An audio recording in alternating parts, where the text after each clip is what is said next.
And hi again, everyone. Welcome to another edition of KOIN Conversations. I'm KOIN Sports Director Adam Bjarnson, and I've got a great guest with us from up on the park blocks, a mighty Portland State Viking alum myself. We've got Mike Wilson. He is a mental performance coach and a professor up at Portland State. Mike, thanks for joining us today. Appreciate it.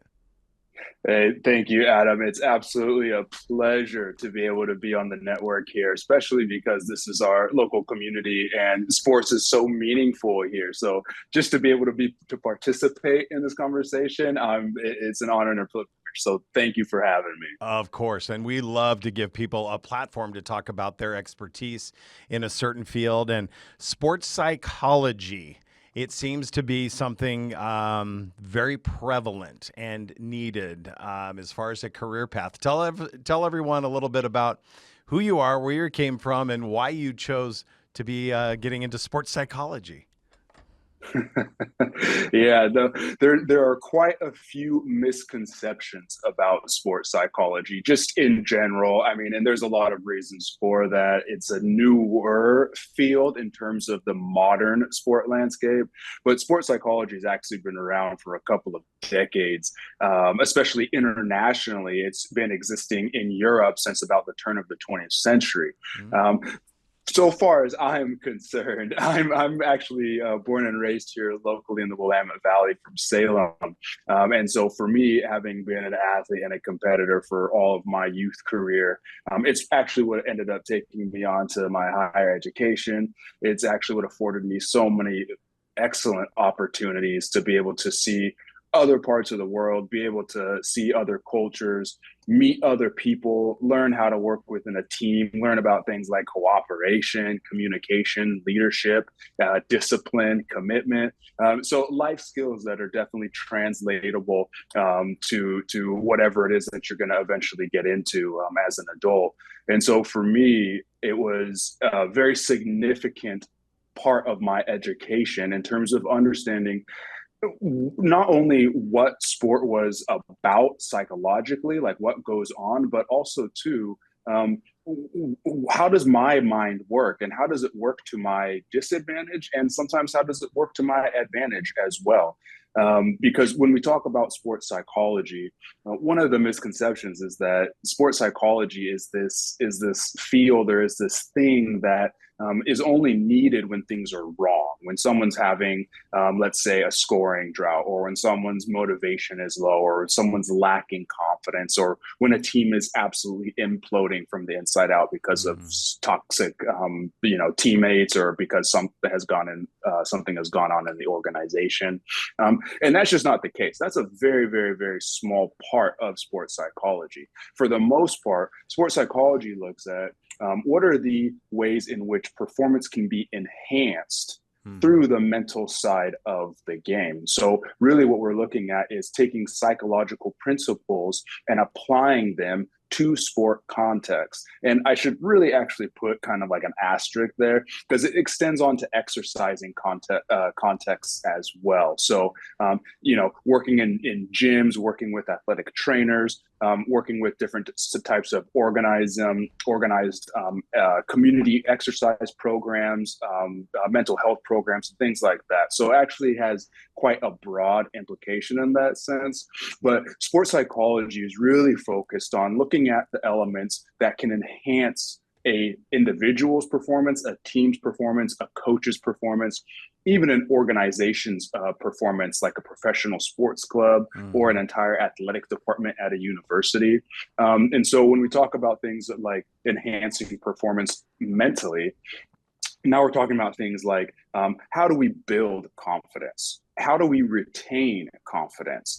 How do we insulate confidence?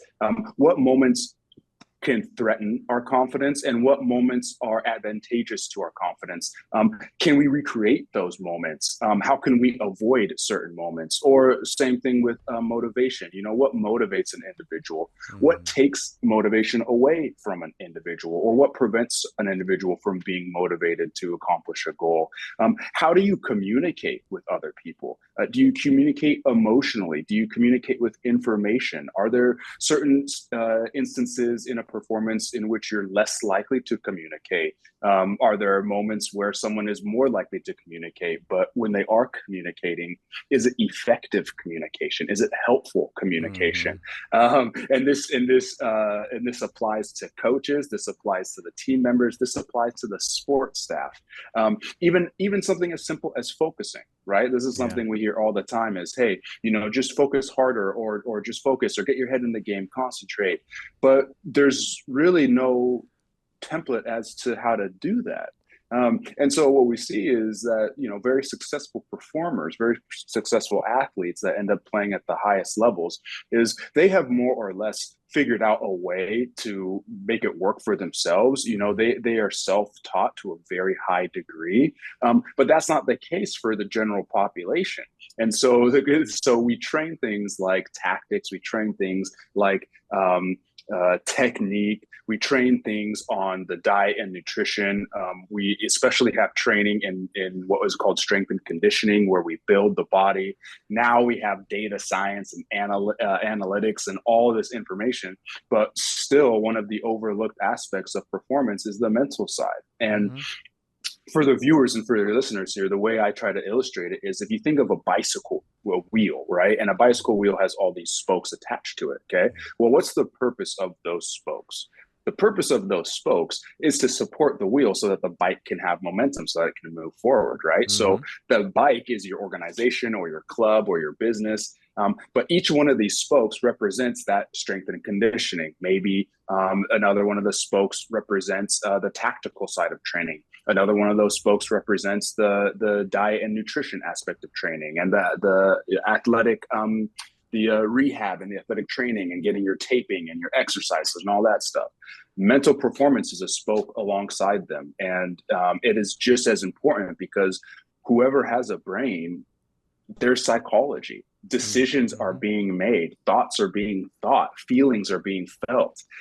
But in terms of how those are all processed and how those are all experienced and interpreted and appraised from other people, interpersonally with your teammates or your coaches, is entirely unique to the individual. And so we're looking at the individual differences, in terms of the gene environment interaction, and how someone's social life and environment has affected the way they think, Hmm. to think in a particular way. That's something we call culture. Hmm. And even within our Portland metro area, we have different parts of the city that all have a different bit of a flavor. And so we see how that can kind of play into this idea of sports psychology, and performance enhancement. And then as we go through the conversation, I'll break a lot of that down too in a much more digestible form, because there's some very easily applicable ways in which you can realize this idea of sports psychology, no matter what your level of Yeah. competitive level is, no Yeah. matter what sport you're playing, no matter what age you are. There's something for everybody to be gained from it.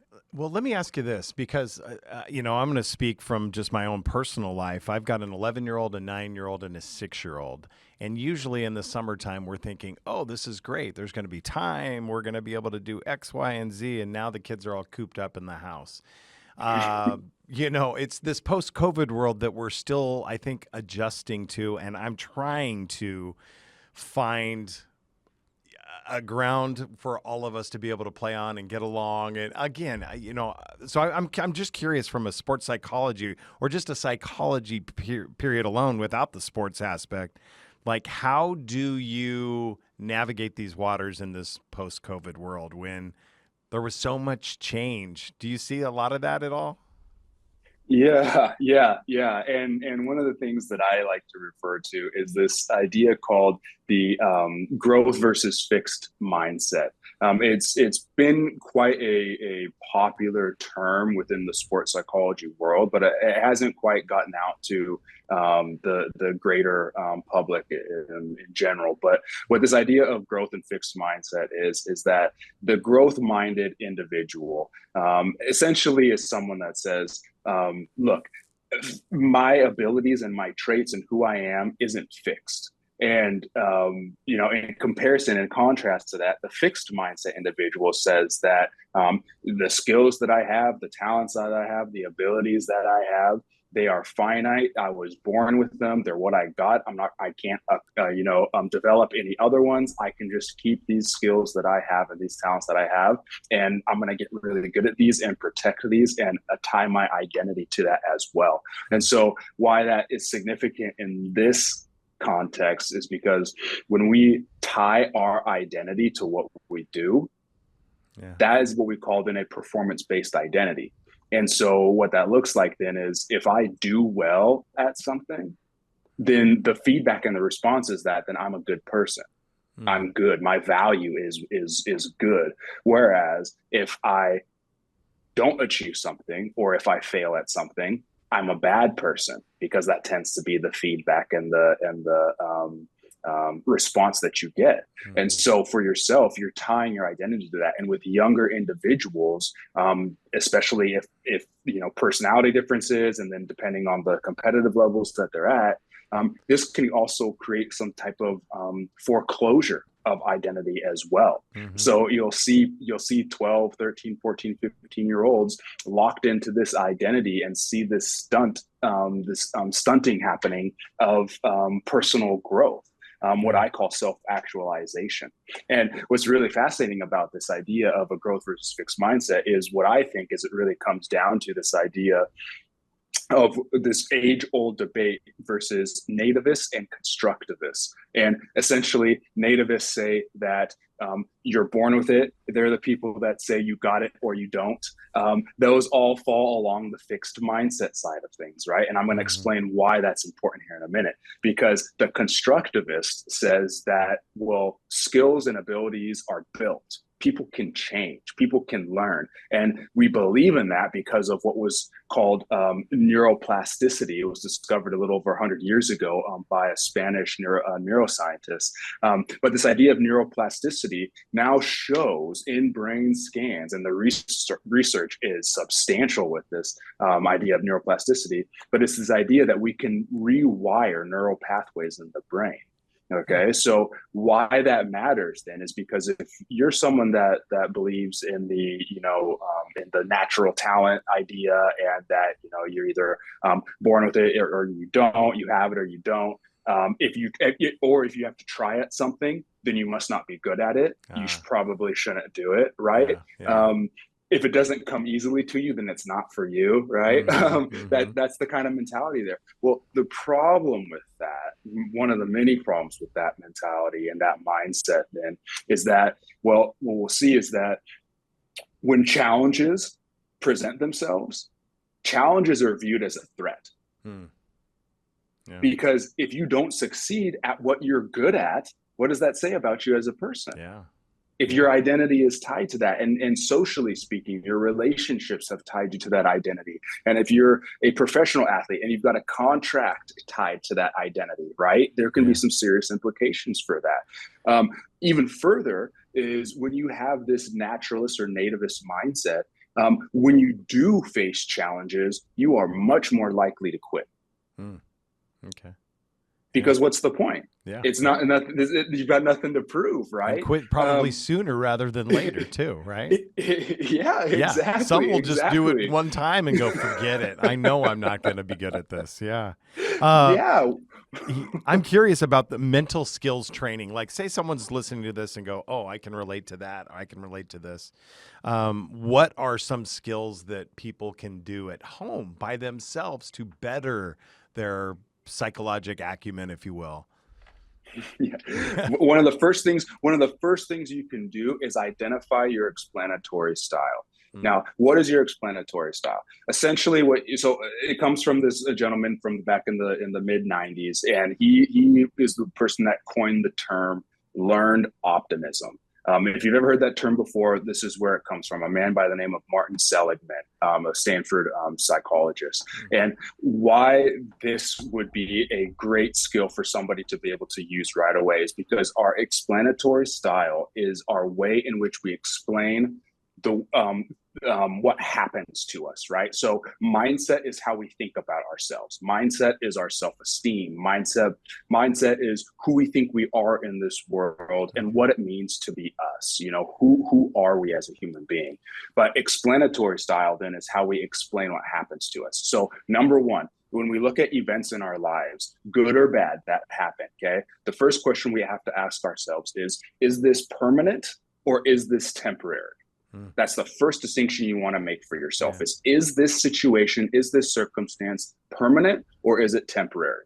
Okay. Yeah. The second part of that is you then want to identify, is this circumstance pervasive or specific? Meaning, is it going to happen a lot in a lot of different ways? Is there no escape from it? Or is this just a one-time, one-hit wonder? Okay. Yeah. The third step to that is then identifying, is it something that is personal, that is coming from me, or is it something that's external, something coming from outside of me? Yeah. Okay. And why those three questions are important, okay, is because the fixed mindset individual will say something that's permanent instead of temporary. For example, I'm terrible at this forever, or I'm always going to be bad at this, or I'm never going to get good at this. Okay. Yeah. That's permanent. That's a permanent way of thinking, which is not founded. Okay.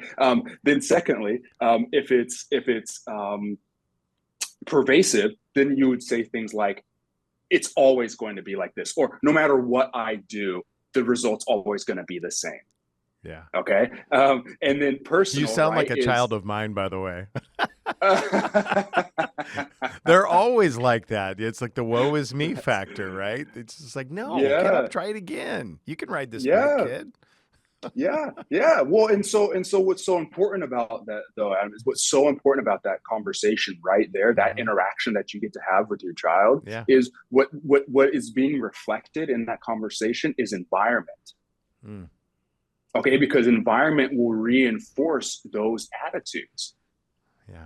Yeah.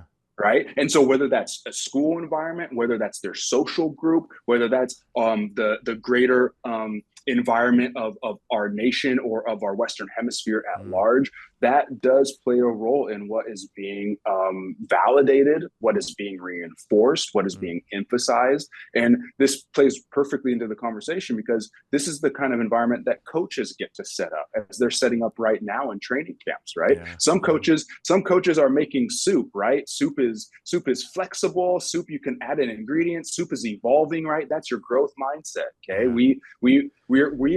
Here's the guarantee, Adam. Here's a guarantee, is you are going to have challenges. Your children are going to face adversity, period, no matter what, okay? The question then is, well, how are they going to respond to that adversity? Yeah. That's the question. And how they respond to it is going to be dependent upon what is already planted in their brain, the way they think about the world, okay? So, for example, with their explanatory style, if you have somebody that's saying that they, when things go well, right, they say, oh, well, that all came from within me. I made that happen, right? Yeah. The funny thing is with that attitude, what research shows more times than not is that the opposite of that attitude then is that when things go wrong, you don't assume any responsibility. Yeah. Sounds all too familiar. All too familiar, right? And then I'm going to add another one there too. When someone has luck as an explanation, you are also much more likely to quit when things get tough. You are also much more likely to not seek out challenges. And guess what, Adam? Challenge is growth. So that's a real issue there, especially if we're talking about athletics, which is a platform and a great subversive tool for teaching these things like personal development and discipline and commitment and persistence and perseverance and courage and bravery and things like that. Yeah. Whereas if you have an explanatory style that says, look, this event in part came from me, and I can recognize where my responsibility is in that so that I can be better prepared for next time. I don't know who it was who coined the phrase, but just came to my attention as we were telling me this, because there's so much. It's like, win at all costs, do this. Winning isn't everything. It's the only thing. I think it was Vince Lombardi. I mean, these are just quotes that are Oh yeah. pasted throughout locker rooms everywhere. How do you get that through to, it's interesting. We were following the Murray Hill Little League team that was one Oh win right. away from going to the Little League World Series. And, you see the tears on these kids' faces, and you're like, oh man, they're just so precious and, young, and, they don't know any better, but they lost. And to them, that was everything. So how do you get them to break that barrier of, like, it's not always about winning. It's about being great sportsmanship and, all the things that go along with it. That is a brilliant observation, and I Why, really thank you. wish. Thank you. I'll take a bow. I really wish, I really hope at one day that more individuals take that more critical eye at what's going on in terms of the cultural landscape of youth Yeah. sport.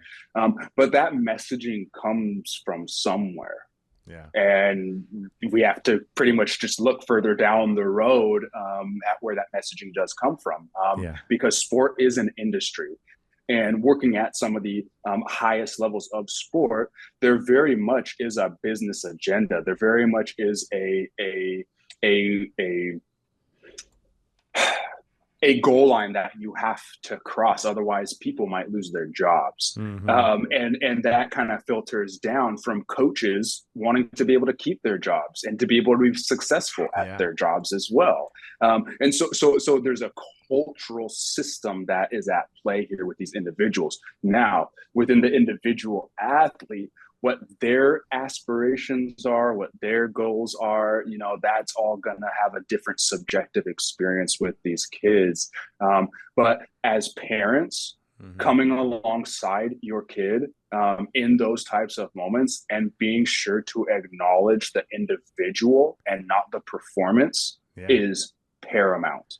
Yeah. You have to be able to distinguish the human being from the performance, right? Because you're talking about the age that I mentioned is so critical, where this foreclosure of identity happens in elite youth athletics.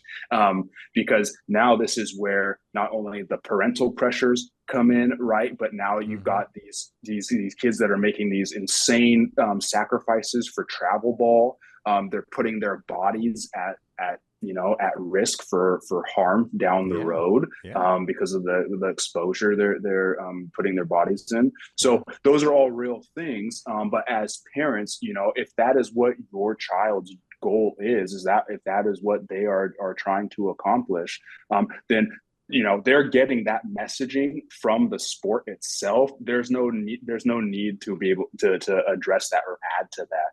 For the parents' perspective, it's about addressing the child and being there for the child in that capacity, making sure that they have the emotional reinforcement that they need, making sure that they have the social support that they need, because this is the journey that helps them begin to start building what is called emotional intelligence. And by building this awareness and knowledge about emotional intelligence, that then empowers them in years down the road to be able to be more effective at regulating their emotions when you won't have maybe these breakdowns or blowouts or end of the world moments, because when we're going up and down like this, that's not conducive to any performer. And the research shows that with hormone profiles and exposure to stress, and when the body is over aroused for chronic or extended periods of time. So really, it's it's the youth's best interest to be as even keeled as possible, which means it's in the parents' best interest to keep that child as even keeled as possible. Ah, look at all this. This is just great information. Hey, listen, you and I could talk literally for hours. I'm gaining so much, and we have been doing this for 24 minutes and 37 seconds. So wow, I know. Unfortunately, we got to close it up because this is how the news world works. But Mike Wilson, a professor at Portland State, sports psychologist, mental performance coach. I learned so much from you already just today and listening to you. I could listen to you forever. But Yeah, thank you for all the insight. This was great information, and we'll do it again soon. You don't go anywhere. I just have to roll the close out on this. So, Mike Wilson, Will thank you. do. Thank you, Adam. Thank you. All right, do not leave. How do I do this?